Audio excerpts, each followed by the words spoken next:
Okay, welcome back. We have a small coffee room in this one station, and I mean small. It's probably by police standards, maybe 20 by 20 foot room. You know, maybe twice the size of a small bedroom. Not very big. 4 tables, a counter with sink, a microwave oven, refrigerator. It's a pretty good size, but since there's no place to write in the station, that's where everybody congregates. There's only one little area where two guys can sit and write the reports. Everybody else goes to so we have coffee room chronicles or coffee room nightmares. There's 4 of them, so I want you to, each one progressively better, but I think they're all good. The 4th one's the best, but I'm doing number 1 first. Back in the 70s, PCP was brand new, and PCP came out in green mint leaves, put in a plastic baggie and rolled up like marijuana. Okay, but it was wet green, really bright green leaf. Well, at the time, nobody knew what the hell it was. We thought it was. We didn't know what it was. I can't tell you what we thought it was. It was new to law enforcement. You have guys that were wigging out, and you handcuff them and you fight them. They're breaking windows with bare hands, and then you find in their pocket these green mint leaves.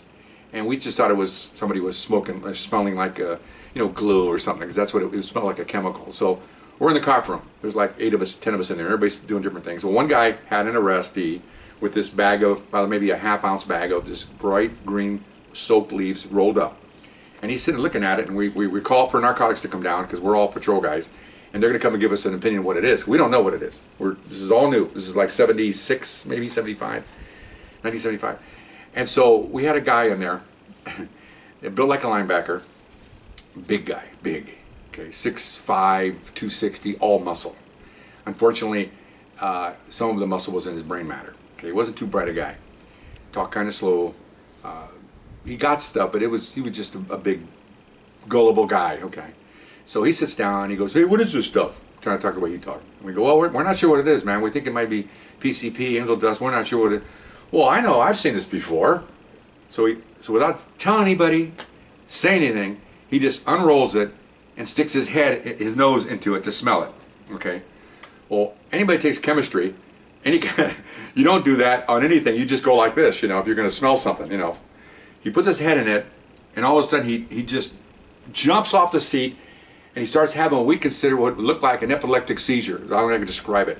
His hands are waving. He falls on the floor. He's rolling around on the floor. We're trying to grab him, and then he starts to go for his gun.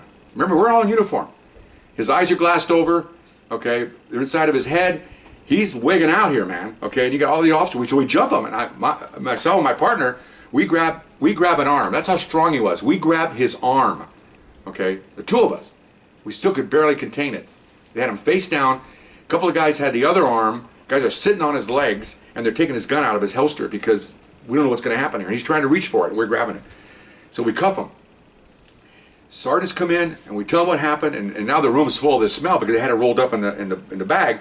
And the sergeant knew what it was. He goes, "This is angel dust, PCP, you guys." So, well, he opened it up, put it in his mouth. Oh, So they call for an ambulance. They take him away. Okay, and narcotics gets there. They all, oh my gosh. They put it in a special plastic bag. They seal it. They said, "Don't be opening this up." And we didn't open it up. We were just going to wait for you guys. But he decided he wanted to smell it. Well, that was stupid. Of course, afterthought, everybody's bad mouthing. We weren't. I was just saying, well, maybe just trying to see what it was. I don't know. So he went to the hospital. Well, he stayed in the hospital for a week under observation. We found out later, and we didn't know at the time, that PCP stays in the fat cells. So it stays there and hides, they call it. So he could have a reoccurrence any time. So he had him a week in the hospital under observation, try to clean him out, so to speak, gave him all kinds of stuff to try to, because this is new. This is not like nowadays, they know what to do. This is all new stuff. So they're trying to give him stuff to purge it out of his system. He went home for 2 weeks under observation. He had to go back. He had to get a medical clearance. Then he had to go to the psychiatrist and get a psychiatrist clearance because they want to make sure he's okay. And they still watched him for a year because they don't know, under stress they're saying it could come out. Okay. And apparently he's fine because I know I saw him years later that he was okay. He had promoted and gone to a traffic bureau and was over there, and I saw him and he knew me, and hey, and I even asked him, I'm very blunt, man. I go, "Hey, about that, are you okay?" "Yeah, man, nothing's ever happened about that." "Oh my gosh." Well, we started making jokes saying, "Well, if it stays in the fatty part of your body and fat, the man has no fat." I mean, if you look at it that way, the guy's all muscle, so maybe it's good. Me, it would stay right here, it would stay right here, I got fat everywhere. So anyway, so he was fine.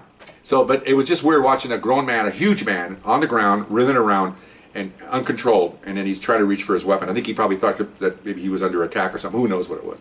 Really ghastly scene. But anyway, so that's story number one of our coffee room nightmares. Okay, all right. Hope you enjoyed it.